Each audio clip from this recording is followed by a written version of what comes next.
ভার্সিটিতে আসার পর অনেকে বিয়ের প্রেশার ফিল করছে, এটা কি মনে হচ্ছে প্রশ্নটা সবার কমন পড়ে গেছে? আরেকটা প্রশ্ন, যে ইউনিভার্সিটি লাইফে থাকাকালীন রিলেশনশিপে যাওয়াকে কিভাবে দেখা উচিত? এই দুটো বিষয়কে একসাথে অ্যাড্রেস করার জন্য অনুরোধ করছি ডক্টর বেলাল হোসেনকে। এই দুইটার কোনোটাই তো আমি করি নাই। বিশ্ববিদ্যালয়ে এসছো তোমরা রিলেশনশিপের জন্য নয়, তোমরা এখানে এসছো পড়াশোনা করে নিজেদেরকে তৈরি করার জন্য। সো মেইন ফোকাস হচ্ছে আমার একাডেমিক ক্যারিয়ার, আমার পড়াশোনা। অতএব রিলেশনশিপের দিকে এই সময় যাওয়া কোনোভাবে উচিত হবে না।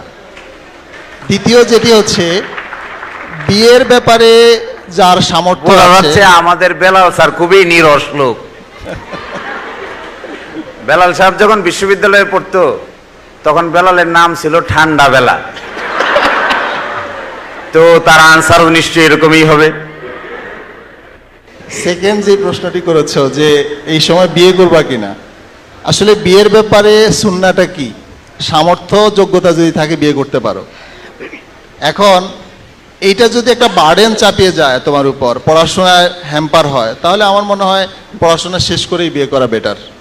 ধন্যবাদ।